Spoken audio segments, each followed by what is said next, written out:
नमस्कार। मैं अनुराधा पौडवाल 26 नवंबर को पैनोरामा स्टार सीज़न 6 के कार्यक्रम में पूर्णिया बिहार आ रही हूँ। मुझे पैनोरामा ग्रुप के निर्देशक संजीव मिश्रा जी ने बुलाया है, तो हम सब मिलते हैं पैनोरामा ई होम्स में शाम 7 बजे। नमस्कार। नमस्कार, बहुत बहुत स्वागत करते हैं आपका। भारत लाइव है और भारत लाइव में अगर आप इसे फेसबुक पे देख रहे हो तो पंचनामा पे अगर देख रहे हैं तो अभी आपका बहुत बहुत स्वागत करते हैं। स्वागत इसलिए कर रहे हैं कि जिस तरह से आप लोगों ने हर अच्छे बुरे वक्त में हमारा साथ दिया है, हमें प्रोत्साहित किया है, ये बनता है कि हम आपका आभार व्यक्त करें। खैर चलिए, बिहार की राजनीति को अगर एक बार फिर से उलट पलट कर देखा जाए तो ये सवाल फिर से एक बार दोहराया जाने लगा है कि क्या नीतीश कुमार और लालू प्रसाद एक साथ रहेंगे, कब तक रहेंगे। इस सवाल का जवाब खोजना और उनके रिश्तों में फुल स्टॉप लगने की बात जो चर्चाओं में चल रही है उसके पीछे की कहानी क्या है। तो इतिहास के पन्नों पे थोड़ा सा अगर पीछे जाएं तो आपको याद होगा कि 2013 में जब नीतीश कुमार अलग हुए थे उससे पहले कहानी बदली हुई थी। नीतीश कुमार जिस भारतीय जनता पार्टी को छोड़ करके, एनडीए को छोड़ करके बाहर आए थे, उस समय भी उन्हें ऐसा लगता था कि वो नरेंद्र मोदी को टक्कर दे सकते हैं। नरेंद्र मोदी जब गुजरात में थे और कई तरह की बातें सामने आई थी, उनको लेकर के कई तरह के सवाल खड़े किए गए थे, तब भी नीतीश कुमार को नरेंद्र मोदी में वो छवि नज़र आती थी। उन्होंने कहा था कि आप यहाँ क्या कर रहे हैं, दिल्ली चलिए। उसके बाद दोनों के बीच में पता नहीं किस बात को लेकर के, या हो सकता है कि नीतीश को लगता हो कि एनडीए में सबसे ज़्यादा निर्विवाद नेता वही हैं, तो प्रधानमंत्री का उम्मीदवार भी उन्हीं को बनना चाहिए। हो सकता है कि ये भी बात होगी। महत्वाकांक्षा और अति महत्वाकांक्षा के बीच में जो गैप है थोड़ा सा, उस गैप में नीतीश कुमार हमेशा अति महत्वाकांक्षा में रहे हैं। नाना करते हुए उन्हें सब कुछ चाहिए, और ये कोई गलत बात नहीं है। राजनीति में या फिर आप कहीं नौकरी करते हो, वहाँ अपने सबॉर्डिनेट से ऊपर निकलने की होड़ सब में रहती है और हर किसी को लगता है कि मुझसे ज़्यादा श्रेष्ठ कोई नहीं है। राजनीति में खास करके ये बातें बहुत ज़्यादा की जाती हैं और नीतीश कुमार को भी ऐसा लगा कि 2014 के उम्मीदवार के रूप में उनका नाम सबसे ऊपर होना चाहिए था, जहाँ नरेंद्र मोदी को खड़ा कर दिया गया। और नरेंद्र मोदी को खड़ा करते हुए नरेंद्र मोदी ने जिस तरह से भारतीय जनता पार्टी और एनडीए को अपनी गिरफ्त में लिया, वो एक अलग कहानी थी। लेकिन इस कहानी से पहले आप याद कीजिए कि जब 90 के दशक में लालू प्रसाद का पदार्पण हुआ, लालू प्रसाद बिहार की राजनीति में आए, तो नीतीश कुमार उनके साथ थे और उन्होंने सबको मिला जुला करके कांग्रेस का विरोध किया। और विरोध करने के बाद लालू प्रसाद को इसलिए बिहार के मुख्यमंत्री की कुर्सी पर बिठाया गया क्योंकि उनके पास वोट ज़्यादा था।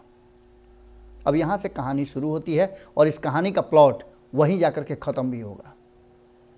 नीतीश कुमार के विशेष प्रयास से लालू प्रसाद बिहार के मुख्यमंत्री बने, लेकिन यह संबंध 2 साल के बाद ही बदलने लगा। आरोप था कि लालू प्रसाद यादवों को अधिक से अधिक बड़े बड़े पदों पे बैठा रहे हैं, जबकि नीतीश कुमार कुछ और चाहते थे। और यहाँ से दोनों में कॉन्फ्लिक्ट शुरू हुआ। 1994 में नीतीश कुमार अलग हो गए और उसके बाद फिर से जिस भारतीय जनता पार्टी को इन 2-3 सालों में सेकुलर कहा गया था, आपको याद होगा कि बाबरी मस्जिद विध्वंस के बाद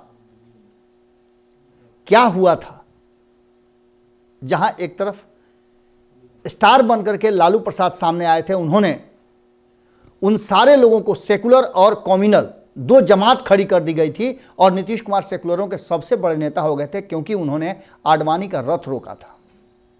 तो वहीं नीतीश कुमार इस पूरे मामले पर बिल्कुल चुप थे, जो आज मुस्लिम समाज के लिए बहुत सारी रणनीतियां, योजनाएं बनाते हैं। एक लंबे समय तक नीतीश कुमार भारतीय जनता पार्टी के साथ रहे, जिसे वो कभी कॉम्युनल कहा करते थे। इन सारी बातों के साथ साथ नीतीश कुमार की चुप्पी बहुत कुछ कहानी कहती रही, और इस कहानी में एक बात और सामने आई कि उसी भारतीय जनता पार्टी का विरोध सभी करते रहे और नीतीश कुमार 7-8 सालों तक लगातार कैबिनेट मंत्री के रूप में सामने आए। इसके साथ साथ आपको बता दें कि एक और बात हुई। जब बिहार में 2005 में मुख्यमंत्री के चेहरे की बात हुई तो अटल बिहारी वाजपेयी के इच्छा पर, उनके चाहने पर नीतीश कुमार को सबसे उपयुक्त माना गया और उस समय भारतीय जनता पार्टी ने कोई भेदभाव नहीं किया। एक बार लालू को और दूसरी बार नीतीश कुमार को बिहार के मुख्यमंत्री की कुर्सी पर बिठाने के लिए फुल सपोर्ट किया। अब वही नीतीश कुमार लगातार जब भारतीय जनता पार्टी प्रधानमंत्री अपना देना चाहती है, मुख्यमंत्री अपना देना चाहती है, तो नीतीश कुमार को यह बात स्वीकार नहीं है।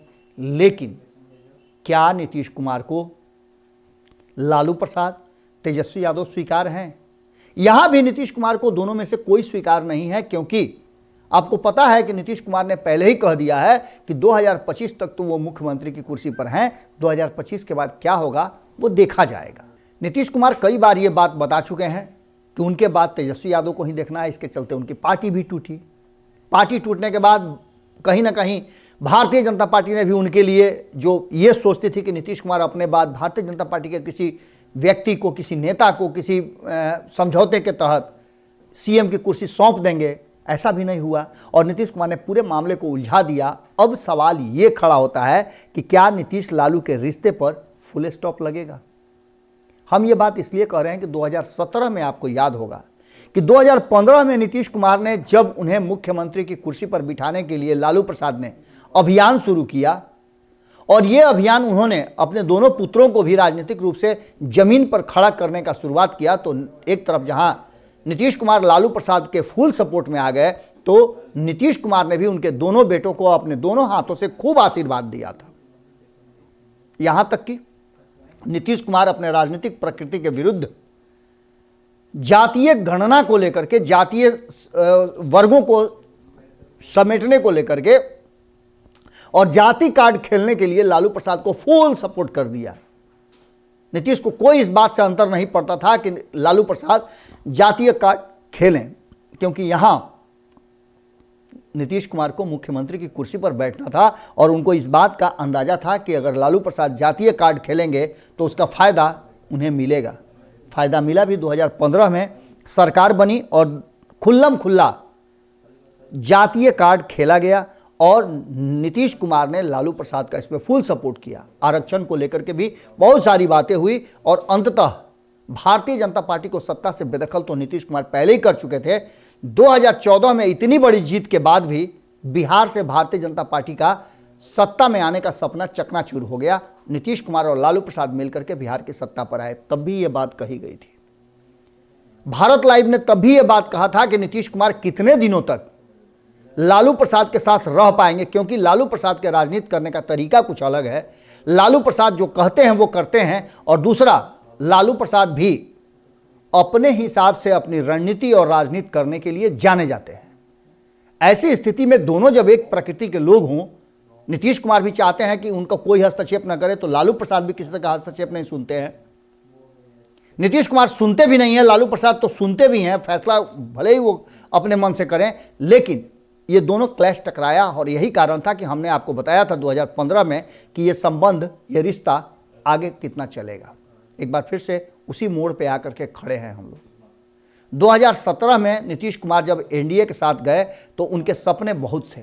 उन्हें इस बात का पता था कि जो यदुवंशी हैं वो नीतीश कुमार के कभी अपने नहीं होंगे, तो नीतीश कुमार के लिए बेहतर विकल्प भारतीय जनता पार्टी थी। उसका फायदा भी मिला। 2019 में नीतीश कुमार 16 सीटें जीत करके आए, जो 2014 में 2 पर टिक गए थे। 2020 के चुनाव में भी कम सीटें आने के बाद भी मुख्यमंत्री की कुर्सी पर बैठे, लेकिन यहां नीतीश कुमार दबाव झेलते नजर आए और वही दबाव एक बार फिर से नीतीश कुमार झेल रहे हैं। पिछले 14-15 महीनों में जिस तरह से राष्ट्रीय जनता दल और जनता दल यूनाइटेड दोनों सत्ता में है और दोनों इस बात को लेकर के आपाधापी कर रही है कि आगे क्या होगा, इन सारी बातों को लेकर के अब एक बात तो साफ नजर आ रही है कि पूरा का पूरा इसमें माहौल कैसा होगा, क्या होगा। इस माहौल में एक बात तो साफ नजर आ रही है कि नीतीश कुमार ने जो रास्ता पकड़ा है, जिस तरह से एक बार फिर से जातीय कार्ड खेल दिया है, ये जातीय कार्ड ही आने वाले समय में बिहार की राजनीति का एक बड़ा दंश बनने वाला है। 2017 जैसे हालात में अगर आते हैं नीतीश कुमार, तो फिर क्या करेंगे। नीतीश कुमार पर दबाव है, इस बात से आप इनकार नहीं कर सकते हैं, और यही कारण है कि हम लगातार आपको कह रहे हैं कि नीतीश कुमार अपने आप को धीरे धीरे करके उस जगह पे ला रहे हैं जहां से वो कोई बड़ा फैसला ले सकें। कितना सटीक होगा ये फैसला, ये अलग बात है, लेकिन जिस तरह से हर जगह आपने देखा होगा कि चाहे वो समाज हो, राजनीति हो, खेल की दुनिया हो या फिर सामाजिक जीवन हो, सब जगह जातीय जो घेराबंदी है वो हो रही है और अलग अलग जातियां अपने अपने हक के लिए लड़ाई शुरू कर देना ये बड़ी बात नहीं है, इसमें कोई मुश्किल नहीं है। हर किसी को ये अधिकार है कि वो अपने हक हुकूक के लिए लड़ाई लड़े, लेकिन जिस तरह से लोकतंत्र को लेकर के और जातीय उन्माद फैला करके लोकतंत्र को हाशिए पर ले जाया जा रहा है, ये मुश्किल वाली बात है। और नीतीश कुमार जो इससे अलग माने जाते थे, नीतीश कुमार भी उसी जातीय बंधन में जकड़ते हुए नजर आ रहे हैं। क्या नीतीश कुमार इससे अलग होंगे? ये सवाल सबके जहन में है। नीतीश कुमार को लेकर के ये बात इसलिए भी कही जा रही है कि नीतीश कुमार के द्वारा भीतरखाने में इस बात की चर्चा है कि वो अपने पुराने साथियों को संदेशा भेज रहे हैं कि जो हुआ सो हुआ, वापस आ जाइए। इसके मायने क्या निकाले जाएं? क्या नीतीश कुमार ने कोई रणनीति बनाई है? लेकिन एक बात तो तय है कि नीतीश कुमार 2017 की तरह यदि वो दबाव में हैं लालू प्रसाद के, तो निश्चित रूप से नीतीश कुमार वहाँ अब ज़्यादा टिक नहीं पाएंगे। 5 राज्यों के चुनाव के परिणाम पर बहुत कुछ टिका हुआ है।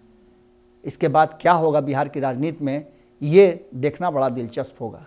नीतीश कुमार अभी भी इंतजार कर रहे हैं कि सीट शेयरिंग का फॉर्मूला तय हो जाए, लेकिन लालू प्रसाद जरा भी कान नहीं दे रहे हैं, क्योंकि उन्हें पता है कि उन्हें खोने के लिए कुछ नहीं है, पाने के लिए बहुत कुछ है। और नीतीश कुमार के पास पाने के लिए बहुत कम है, खोने के लिए ज़्यादा है, क्योंकि 16 सांसद उनके हैं और इस सांसदों को बचाए रखने की एक बड़ी जिम्मेवारी नीतीश कुमार पर है।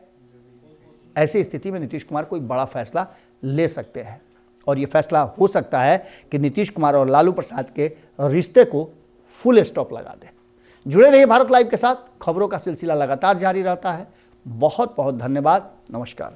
नमस्कार, प्रणाम।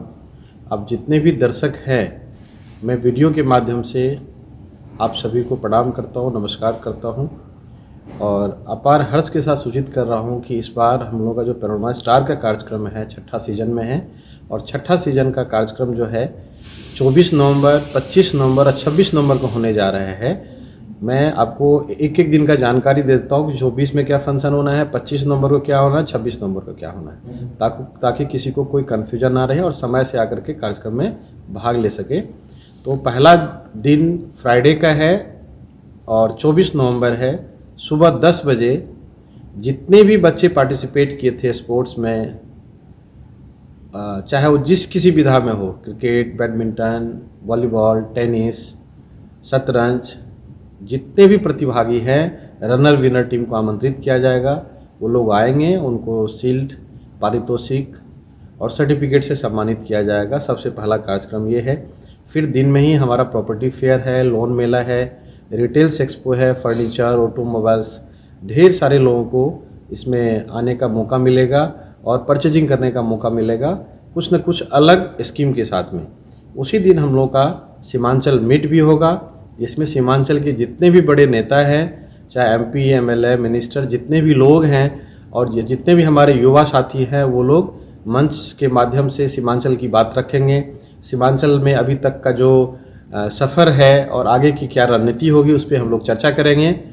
इसी तरह से 25 तारीख को हम लोगों का सुबह से एक्सपो हमारा कंटिन्यू जो एक्सपो होगा फर्नीचर, ऑटोमोबाइल्स और रिटेल्स का, वो 24, 25, 26 को तो रहेगा।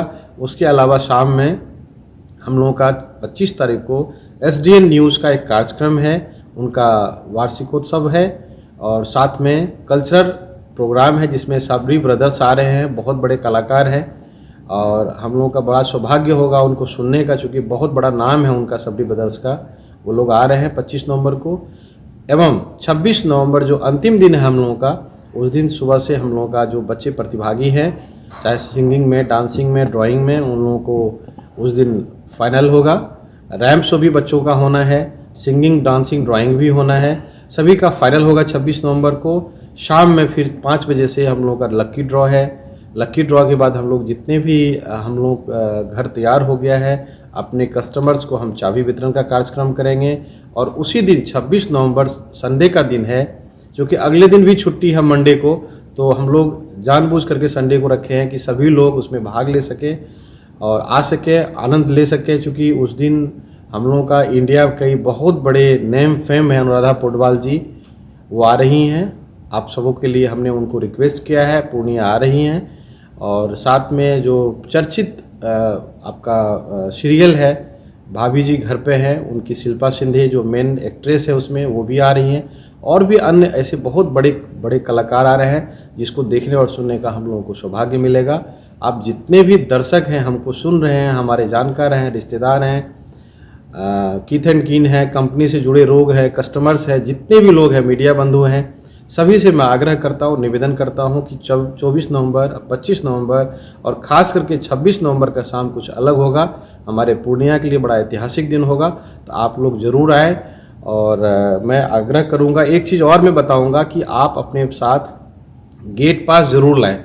जिनको भी हमने आमंत्रण भेजा है, कार्ड भेजा है, नहीं भेजे हैं, तो आप हो सकता है कि हमसे गलतियां हो गई होगी, आप तक कार्ड नहीं पहुंच पाया हो, तो गेट पास ज़रूर मंगवाएं।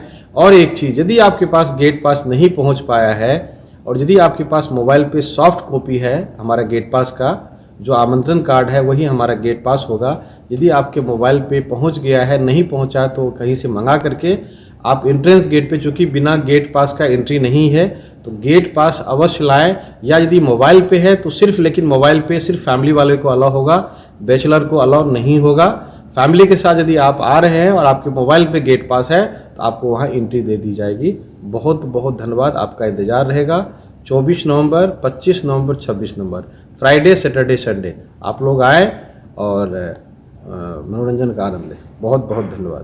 अगर ये वीडियो पसंद आई और वह बिहार के राजनीति और बिहारियत से सरोकार रखेनी तो सब्सक्राइब बटन दबा के चैनल के सब्सक्राइब कर ली। ओजे एगो घंटी बा, ओकरा बटन दबा देला से कुल सटीक और मारक खबर रुआ मुफ्त में मिल जाई। अगर रुआ पत्रकारिता के हमनी के नया प्रयोग में सहयोग कर चाहतानी तो ज्वाइन बटन दबा दी। पेटीएम नंबर नोट कर ली 9386816700। धन्यवाद।